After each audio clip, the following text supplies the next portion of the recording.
اليوم رانا الجمعة 19 مارس 2021. انا هذا صراحة المكان يعجبني بزاف.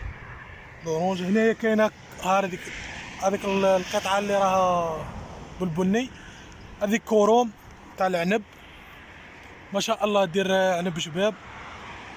ان شاء الله يعجبكم الفيديو، تبعوا معنا. والمجد والخلود لشهدائنا الابرار. تحية الجزائر حرة مستقلة، وتحية الرجال اللي يوقفوا على البلاد، ماشي اللي راهم سارقينها، وماشي اللي راهم يحوسوا عليها تفسد ويحوسوا على الفساد. الحمد لله يا ربي، احنا ولاد الشهداء، احنا احفاد الشهداء. ان شاء الله يا ربي بينا احنا البلاد اللي تطلع، اللي احنا نوقفوا على البلاد. لجان شباب هما اللي يرفدوا البلاد، ما استنوش من الكبار. وان شاء الله يكون كما نقولوا احنا نكونوا فال تاع خير لهذه البلاد. المكان هذا البرتقاله بالفرنسي لورانج. المكان هذا من فترة الاحتلال الفرنسي مسميناه، كان في وقت الاحتلال كان مسميناه لورانج، مازال لحد الآن مسميناه لورانج على البرتقالة، نظرا للمكان هذا اللي رانا متواجدين فيه. هو عبارة عن مكان فلاحي. في أثناء فترة الاحتلال الفرنسي هنايا كان المعمرين كانوا غارسين الكروم. السهل هذا معروف بإنتاج الكروم في الفترة هذيك، وكان ثاني أشجار الزيتون. المكان هذا متواجد بدائرة عين البرد، ولاية سيدي بالعباس. هذا هو المكان اللي غنى عليه حسني، المرحوم حسني، قال في جهة ربي طريق أورانج وين جات، هذه هي طريق الأورانج. الفيديو اللي راني دايره لكم اليوم على بمناسبة عيد النصر 19 مارس، وهذا 1962 19 مارس 1962 اللي تم فيه الامضاء على معاهدة إيفيان ووقف إطلاق النار. وبعدها جات في 3 جويلية 1962 الجزائر ردت الاستقلال، وتم الإعلان الرسمي عن الاستقلال.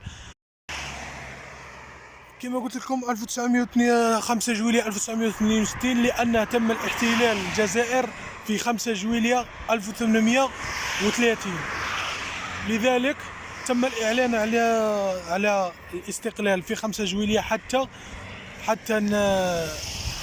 تبقى ذكرى للفرنسيين، يعني يوم احتلالهم للجزائر تم خروجهم منها. هذه هي الفيديو. دوك نوريكم كيفاش طلعوا الإعلام اليوم.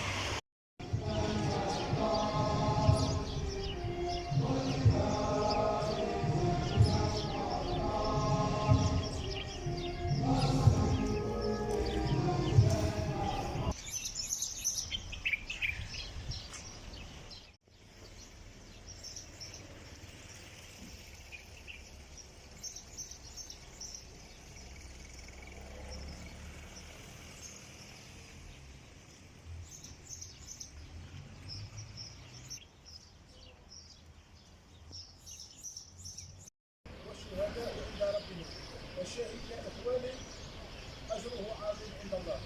أنا تعدي على رماديهم، ولكن الشهداء راهم في جنة يلعبون، راهم في حوافل طير الكفر يسرحون في كل مكان كافرا.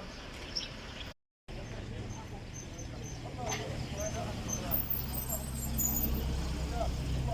بلدنا هذا بلدا آمنا مطمئنا سخاء رخاء وسائر بلاد المسلمين تحت الجزائر.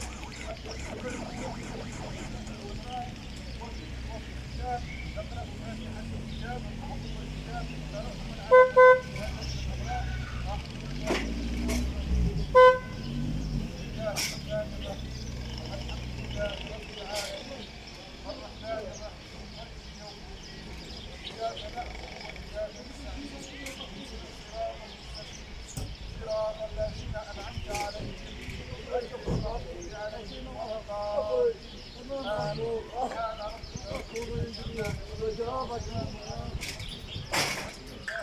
العالمين، وبارك الله فيكم جميعا، والمجد والخلود للشهداء الابرار.